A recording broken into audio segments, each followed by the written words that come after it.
পার্থ চোংদারকে আমরা এই একটা এতে আমরা ডিপি করেছিলাম, সাসপেন্ড করেছিলাম এবং তারপর আমরাও ভিজিলেন্স করে ওটাকে রেফার করে পাঠিয়েছিলাম। তারপর ওরা বিভিন্ন জায়গায় মানে যেহেতু কলকাতার বাইরে ফ্ল্যাট কিনেছে এবং সেটা কলকাতা কর্পোরেশন থেকে পারমিশন না নিয়ে কিনেছে ফ্ল্যাট কিছু সম্পত্তি, সেই জন্য এটা তারপর ওরা ওদের যে ভিজিলেন্স আছে তারা যেহেতু এটা বাইরে ছিল আমাদের কলকাতা মানে আমার কর্পোরেশনের ভিজিলেন্স এখতিয়ারের বাইরে, তাই ওখানে পাঠানো হয়েছিল। ওরা এটা ভিজিলেন্স করে দেখেছে যে ইট ইজ অফেন্সিভ মানে অন্যায়, তাই ওকে অ্যারেস্ট করেছে। আমার বক্তব্য হচ্ছে যে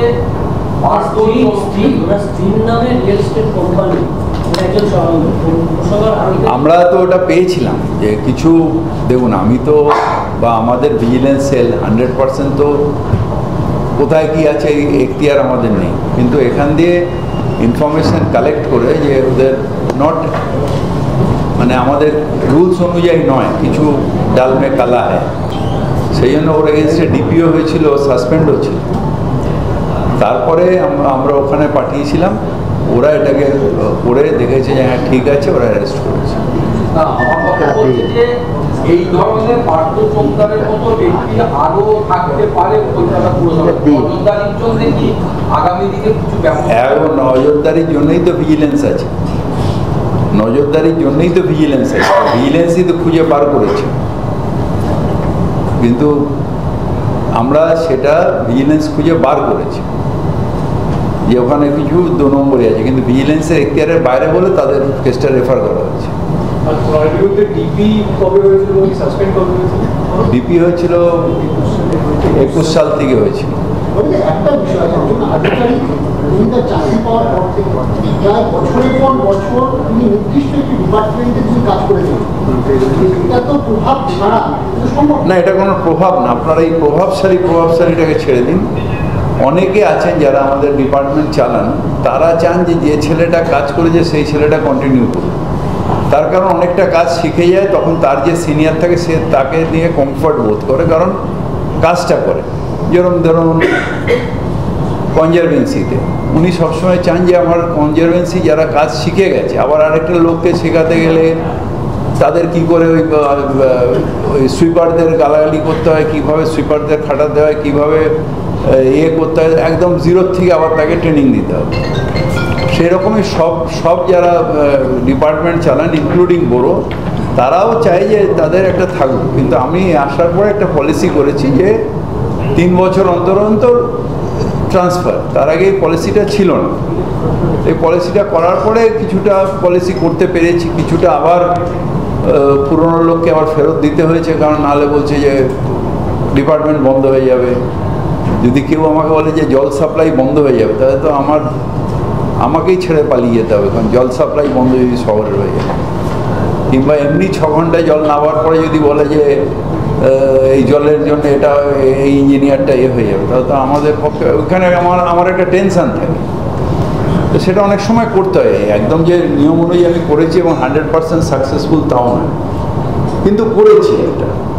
দাদা, আপনার কাছে কি কোনো তথ্য আসছিল যে এক ডিপার্টমেন্টে দীর্ঘদিন থেকে কেউ দুর্নীতি করছে?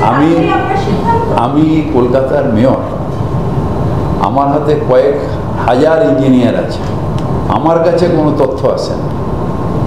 তথ্যটা নিচের থেকে আসে ওপর পর্যন্ত, তখন সেই ডিপার্টমেন্ট থেকে কমিশনারের থ্রু দিয়ে ভিজিলেন্স হয়। আমি হচ্ছি মেয়র, আমি হচ্ছি মানুষের কাজটা ঠিক মতন হচ্ছে কিনা দেখার জন্য আমি রয়েছি। আর ডিপার্টমেন্টের কাজ এই যে বাহিনী রয়েছেন, ওটা ওনার হেড করছেন হচ্ছেন যে কমিশনার, এটা বোঝবার আছে। একটা অভিযোগ এলো আজকে বেআইনি বাড়ি ভাঙার নির্দেশ, তারপর আবার পরবর্তী সময়ে রেগুলার। এটা তো আমি বললাম, আপনি আবার আমাকে জিজ্ঞেস করছেন। এটা তো আমি তো আমার ডিজিকে বলছি যে এই বিষয়টা এই যে হচ্ছে, মানে কখনো ভাঙার নির্দেশ চাচ্ছি আবার তারপরে সেটা রেগুলারাইজ হয়ে যাচ্ছে।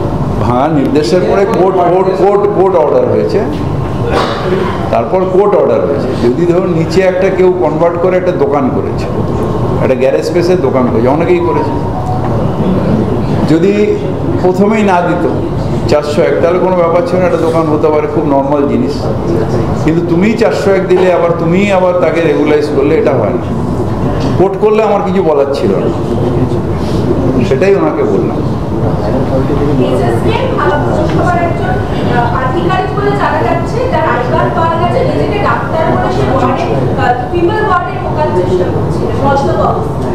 অ্যারেস্ট হবে। আমার কি এই যে কলকাতায় 17,000 18,000 কর্মচারী, সবাইকে আমার হাতে রিমোট কন্ট্রোল আছে? যে বেআইনি করবে সে নিজের দায়িত্বে করবে। Thank you.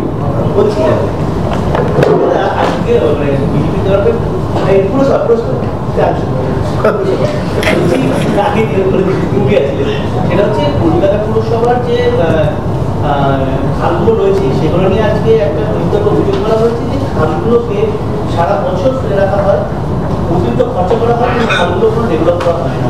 অথচ খালগুলোর বেহাল অবস্থার জন্য প্রতি বছর আবারও আবার এই অবস্থা হবে। কি খালগুলো ওরকম হয় না, অনেকগুলো খাল আমাদের ইরিগেশন পরিষ্কার করে দিয়েছে, আর অনেকগুলো খাল এখনো করতে পারেনি। তার কারণ বিজেপি টাকা আটকে রেখে দিয়েছে। স্টেট ডেভেলপমেন্ট করার জন্য যে টাকা, সেই টাকা বিজেপি 2 লক্ষ কোটি টাকা আটকে রেখে দিয়েছে। সেই টাকা আসলে সব হয়। আমরা বর্ষার সময় খাল পরিষ্কার করি না, শীতকালে খাল পরিষ্কার করি যাতে বর্ষায় এফেক্ট হয়। সুতরাং একটা না জেনে, এরা আসলে অর্ধশিক্ষিত, না জেনে এক একটা কমপ্লেন করে। কেউ কমপ্লেন করে যে ইলিগাল কি বলে বার্থ সার্টিফিকেট হচ্ছে, সেটা বিকাল ভোটের সময় হয়ে গেছে, এখন আর হয় না।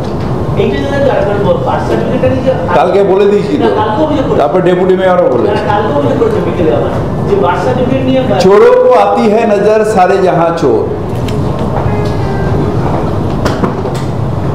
বার্থ সার্টিফিকেট যে কলকাতার মধ্যে হয়েছে, তারই একমাত্র বার্থ সার্টিফিকেট পাওয়ার অধিকার কলকাতা কর্পোরেশনে আছে।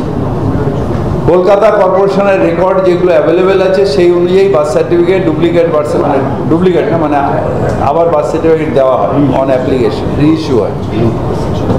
রিইস্যু হয়।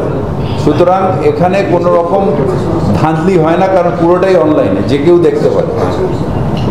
কম্পিউটার চালাতে যায় না, তাই নিজে দেখতে পাচ্ছেন না, চিঠি দিয়েছে।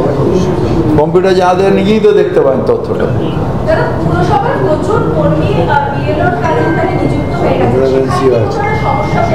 নিশ্চিতভাবে সমস্যা আছে, এতগুলো কর্মী চলে গেছে বিএলওর কাজে, সমস্যা তো হচ্ছে। তার মধ্যে আমরা আস্তে আস্তে করে ম্যানেজ করছি। যে কর্মীরা রয়েছেন তাদের ডবল বা 3 ডবল তাকে কাজ করতে হচ্ছে। নাগরিক পরিষেবা যাতে না বিঘ্নিত হয়, সেই জন্যই সব ডিজিরা তৎপর হয়ে সেই কাজটা করছে। পুরসভা কমিশনারের কাছে রাজ্যের বিরোধী দলনেতা যে অভিযোগপত্র পাঠিয়েছে, তাতে মেনশন করেছে, তার সপক্ষে কি কোনো প্রামাণ্য নথি প্রকাশ করেছে? আমার কোনো নথির দরকার নেই, তার কারণ হচ্ছে আপনার নথি আমার ওয়েবসাইটে আছে, সেই নথি আপনি যে কেউ ডাউনলোড করতে পারে। নতুন করে কেউ চাইবে আর আমি রোজ নথি দিতে থাকবো, এটা আমার কাজ নয়।